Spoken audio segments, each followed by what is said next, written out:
Hey guys, it's Fadra from All Things Fadra, and I tell you what, we're going to talk about the Telluride. This is the Kia Telluride, the 2020 SX all-wheel drive. And if you think I'm going to have nothing but good things to say about it, you might be right.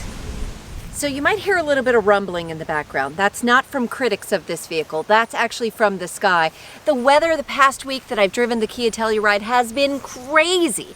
We had incredible heat, incredible humidity, and now as I go out to talk about this awesome vehicle, the sky wants to open up and pour. But I'm not going to let that stop me. I want to tell you so much about this, and I feel fully qualified because I spent a full week in this, driving on the highway, driving in the city. I actually ended up taking this bad boy into New York City and back. I tested out the sport driving mode, I tested out the eco mode, and I'm pretty sure I got all my facts right because you guys have been keeping me on my toes. So let's get started. Let me do a quick walk around, tell you about the outside of the Kia Telluride, and then show you the amazing interior. So I may know a lot about the Kia Telluride, but I'm still going to use my notes to make sure I get it right. So this comes in 4 different trims: the LX, the S, the EX, and the SX. Of course, Kia gave me top of the line to test out this week, the SX. But I do want to let you know that the LX starts at $31,690. So if you are looking for an 8-passenger vehicle, that is a fantastic deal. This one right here, I'll get into all the details, but spoiler, this goes for $46,860. That's the MSRP for the SX all-wheel drive with a $2,000 prestige package, and I'll tell you what you get for that. So we got all that out of the way. Now you know how much it costs, but let's take a look at the exterior. First of all, under the hood, I don't need to open it up. You know there's an engine in there, but it is a 3.8 liter V6 engine. So with that, you get 291 horsepower. It's got good pickup. It does feel like a heavy vehicle. So when you are driving, you can get up and go, but you're really going to need to apply the brakes to stop this vehicle. It does have the capacity to tow. So if you're looking for a towing vehicle, it can tow up to 5,000 pounds. Now, as we walk around, you're going to see some things that are unique to the SX trim. First of all, we've got this beautiful color. This is the color I would actually pick out. This is dark moss, and the interior, it's a light interior. They call it gray. It looks sort of tan to me. And although standard are 18-inch wheels, when you get the SX package, they upgrade you to the 20-inch black alloy wheels, which I love. Okay, let's keep going. I love the design. It has a very squarish look, sort of like the Nissan Armada. It's something that I like. Maybe you're going to like it, maybe you're going to hate it. When I saw this on the showroom floor at the auto shows the past few months, it seemed like it would be a much bigger vehicle. It's actually a very manageable vehicle, unlike the Armada, which is, not that it's not manageable, but that's a pretty huge vehicle. This took a little maneuvering around tight turns and into parking spaces, but otherwise totally manageable. All right, let's look at the back. I think that the back, I love the taillights. These are all LED headlamps. It's got the power lift gate. I'm going to show you back here. And it does have a hands-free power lift gate, which I didn't figure out how to use, but I would. I just want to let you know that it's here. Let's take a look at what we've got back here. So while we're back here, let's go ahead and talk about the cargo space. We did use this. We went to New York, we packed a couple suitcases, did not need to put any of the seats down. But here's something to note. It does say that the load capacity back here is 130 pounds. So some of us could not safely sit back here. And the reason for that is because there is a compartment under here. I just had a heck of a time getting back here. But under here, you can use it for additional storage, and it does say there's a spare tire. I'm not going to break my nail to figure out where that spare tire is, but it says that there is one under here. Now, when it comes to cargo space, this is good to know because you want to know how much you can fit when you have all of your passengers in the vehicle. By the way, the SX is configured as a 7-passenger vehicle because the second row, I'll show you that in a minute, has captain's chairs. But you can get a different trim where you have bench seating in the back, which makes this an 8-passenger vehicle. Good to know. So for the back, if you're looking for a button to push this down, there ain't one. But you've got these nice little straps that make it really easy to pull it forward, push it down. Those are not my crumbs, by the way. They came with the vehicle. And then you can look and you can get a glimpse of the captain's chairs in the back here. And if you are in the back and you say, I don't want to go around and put those seats down like I've had to do with other vehicles, you do have buttons for those back here. There goes the left. There goes the right. And then you see you have good capacity with the seats folded flat to put a lot back here. But the cargo's the boring part. We want to talk about what it's like for the passenger inside. So what do you say we go take a look at the best features of the Kia Telluride, and that's everything on the inside.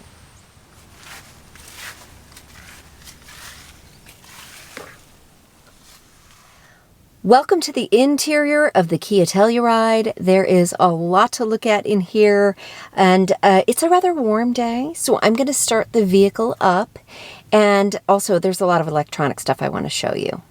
Okay, let's go ahead and start this up, and I want to show you this kind of Star Trek feature right here. Watch in the center. System check. I love that. Kind of reminds me of like Test Track at Disney. All right, this is the interior. Where to begin? Let's start right here at the dash, because everybody that has sat in this vehicle has said the same thing. Ooh, look at this wood trim. Everybody likes the wood trim, myself included. And I do like this screen. This is a 10.25-inch screen. It's got a very diagonal feel to it. As you can see, I told you we got thunderstorms coming. And I want to show you just a couple things about this. It's pretty straightforward. You've got everything that you would have on a normal navigation screen. You will see that I have it hooked up to Apple CarPlay. But guess what, guys? I have often made the assumption that if it has Apple CarPlay, it has Android Auto. And we know that's not true, but guess what? This one does have Android Auto. I tested it myself, so we're good there. And as is the trend, it is a touch screen. So you can do everything from the screen, but you also have buttons down here if you want quick access to whatever it is that you're looking for. Since it has been exceptionally hot this week, now would be a good time to talk about climate control. So it's got a lot of vents. It's got these 3 center vents, plus it has the side vents for the passenger and the driver. And it's got cooled seats. You guys, I have never thought that cooled seats were a necessity. I still don't think they're a necessity, but when you're in the middle of a heat wave, oh yeah, it is so super nice. So the only thing, there was a little bit of a learning curve, because when I wanted to take off some of the cooling, I would go like this and it would turn on the heated seats, which I didn't want. So if you have it on cooled seats, you just click it to lower it, lower it, lower it, turn it off. So that's good to know. And let's go down here. You see some wires hanging out there, because I am really using this system. So this has a lovely cover, although I cannot think of when I would actually be using the cover, because I'm always using everything down here. We do have a 12-volt port. That is important. We do have an extra USB port just for charging. And then this one right here is what you would use if you are going to plug your device in for either Apple CarPlay or Android Auto. And you see this little symbol? You guys know what that is, right? That is for the Qi wireless charging pad, which I can't do right now because I got the cord on my phone. But I love that I can come in, set my phone there. In fact, if I weren't using Apple CarPlay, maybe I was just using Bluetooth, I could set my phone there to charge, and guess what? I could close that bad boy up and not even be distracted by my phone in the slightest. So that is a great idea. All right, let's go to the steering wheel. It's a steering wheel, right? It's kind of pretty. It's got all your controls that you would need, including the information screen, cruise control, volume control. But let me show you my favorite thing up here, okay? Don't look at any of this information, because I'm going to talk about that in a little bit. What I want to show you is what happens if I'm making a turn. I put on my turn signal, and can you see that? Can you see that? Maybe you can't tell what you're looking at. I'm going to flip it to the other side. Instead of just alerting you if a car is there, it's actually going to show you with a camera. It's going to show you what is on the left or the right side of the vehicle. That can be a little disorienting if you're not used to that and you're not ready for that. It's a lot of things to think about. You're looking ahead, you're looking at your mirrors, you're looking at your camera, but it's another piece of safety, which is amazing. Speaking of cameras and safety, let's talk about one of my favorite features in here. If I put the vehicle into reverse, you're going to see not only the backup camera, but you're also going to see the top-down view. And look at that.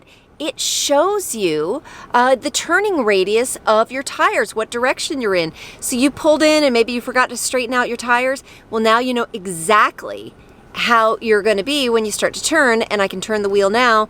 You can see those lines moving. I absolutely love this feature. So smart, and helped me as I attempted to parallel park several times. And if you are a fan of these kinds of camera features, safety features like I am, you'll also be happy to know that you can configure it in multiple ways with a wide angle view, an overhead view, and you can set up all of your options right here on the screen. All right, let's go ahead and finish looking at the console. I'm going to grab my phone out of here because it is my prop for several things here. First of all, we have a little compartment right here that is perfect for your phone if you don't want to charge it up, or if you want a place to put it while it's connected to Apple CarPlay. Coincidentally, it is also the exact same size as your key fob. You've got two cup holders here, and you also have additional storage in the door pocket, like if you have a water bottle that you want to put over there. And let's look at this. Oh, drive mode. We've got comfort, we've got sport, we've got smart, we've got eco. So I decided to do a little experiment this time. I put it in sport mode for my trip up to New York, and I put it in eco mode for the ride back. And I'm going to talk to you about gas mileage at the end of the video. So I did not get a chance to try snow mode. It's July, people, and smart mode is really just using the combination of these to give you the best gas mileage. Okay, other features here. It's got the electronic parking brake. It's got the park assist. This gives you the option to look at your camera views when you're not necessarily in reverse. This is the stop start engine. It did not bother me on this vehicle except when we were stopped at stoplights, and it got a little warm in the car because the AC turns down. So in those instances, I would turn the feature off like that. Pretty easy to do.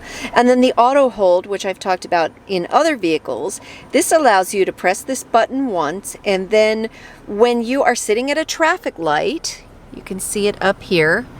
It says auto hold. When you're sitting at a traffic light, you put your foot on the brake. Once you come to a complete stop, you can take your foot off the brake, and you're not going to move anywhere until it's time to go and you press your foot on the gas pedal. All right, let's keep going. Let's go deep into the console. What have we got in here? Actually, I haven't really looked in here. Here's another USB port for charging a device, because that's the society we live in.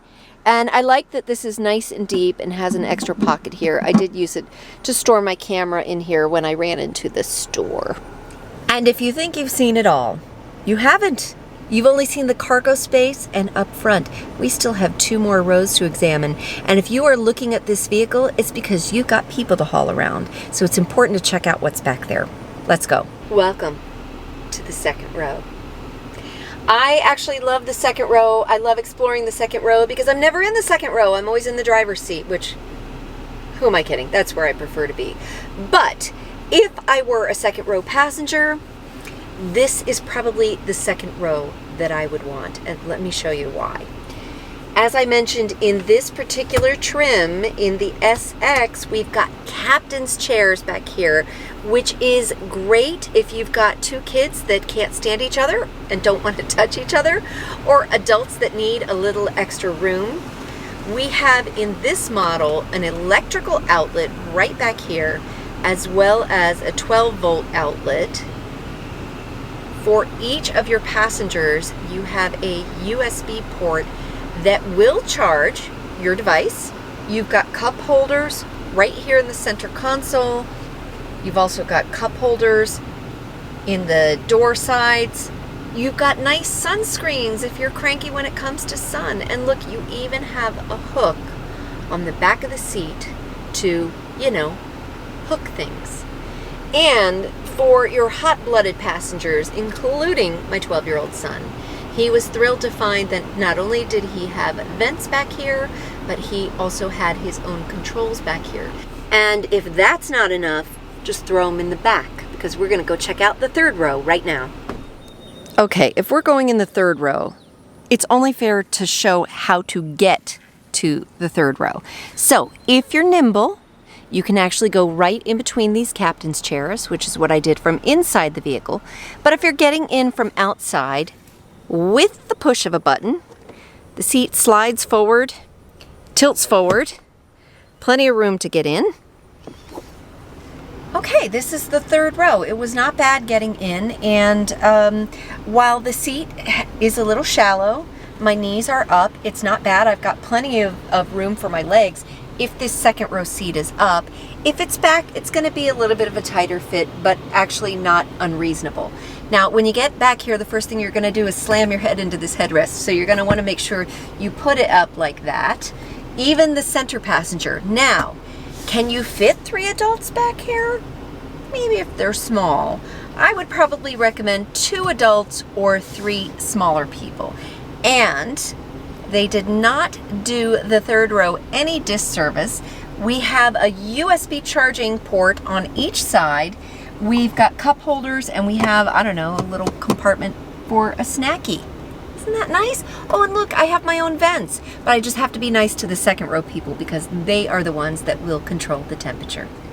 I'm back up in the driver's seat, back where I belong, behind the wheel of the vehicle, and I'm trying to look at what else I have failed to mention. I think I talked about most of what comes with the SX, the black alloy wheels, the captain's chair in the back, the LED lights, the power driver seat, the 12-way power driver seat, the amazing Harman Kardon surround sound audio. But this vehicle is also equipped with a $2,000 option called the Prestige package, and this is what really puts it over the top. This gives you not only leather, but Napa leather. It gives you a head-up display, which for me personally, I can take or leave. I like it, but it's not necessary. It gives you a premium cloth headliner, and it gives you, if you really want to treat your passengers to some comfort, it gives you second row heated and ventilated seats. Something that I know my passengers enjoyed. And for those that are interested, this does have not only a power moonroof, but it also has a rear sunroof, which adds a lot of extra light into the cabin. Other features, although you can't see it, it does have a side knee airbag for the driver. That's super innovative. And another thing that you can't see, but you can hear, is the acoustic glass. It's basically double-paned glass that gives you an extremely quiet ride. A lot of you out there are interested in the noise when you're driving, and you're going to get a quiet ride with this one. And finally, something that you can't see in the daytime, unfortunately, is the mood lighting. There's accent lighting that goes throughout the cabin, and I read, I haven't tested it, that it has over 64 different colors. Another feature are the power memory seats. I mean, really, can you think of a feature that you might want that they don't have? We also have the heated steering wheel, something in July that I did not really test out. So, what do you think? I think we should head back outside and wrap this up. I sped through that so I could beat the rain, and the rain never came, and now I'm standing out in the blazing sun. So I'm gonna go ahead and wrap this up by talking a little bit about the drive. Like I said, I did some highway driving, I did some city driving, and I did a little experiment this time. So the gas mileage for this, because it is an all-wheel drive, is 19.24. If you don't get an all-wheel drive, it is actually 20.26. So 19.24 with an average of about 21 miles per gallon. So what I did is, on my way up to New York, I drove it strictly in sport mode, and I averaged 24.3 miles per gallon. When I drove back in eco mode, I averaged about 28.3 miles per gallon. So to drive this in eco mode and get 28 miles per gallon is pretty freaking amazing. And guess what? I didn't even hate it. So normally I'm very anti-eco mode because it's just no fun to drive like that. This vehicle did not feel sluggish at all, very responsive in eco mode. So me super happy about that. Fuel economy pretty decent for a vehicle of this size. So let's wrap it up. How do you know if this is a legit, honest car review? Because I haven't told you anything, any cautionary tale about this vehicle, have I? It almost looks like I can't find anything wrong with it. And you know what? I really can't. I really kind of love this vehicle. Now, it could have better gas mileage, but it's a regular gasoline engine and it's a large vehicle. I think Kia's done pretty well on that part. It could be a little more responsive. It feels a little heavy at times, but it's a heavy vehicle and it's got a V6 engine. So, you know, I can't really complain about those things. I can't even really complain about the price. A fully loaded 7 to 8 passenger vehicle, $46,000? I mean, that's pretty awesome. The only thing that I would issue as a cautionary tale is it's a first model year, and sometimes first model years are a little flaky. I haven't read anything about the Telluride in particular. And the other thing I should caution you about is at this stage of the game, we really have no idea what its value will be, what its resale value would be. So you're gonna get high marks from me on this Kia Telluride. I loved it. It's going on my personal short list.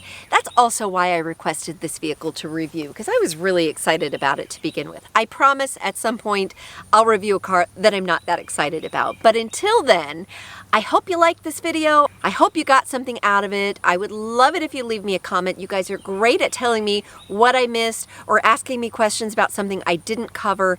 And as always, I would love it if you would subscribe. Come back for more car adventures just like this.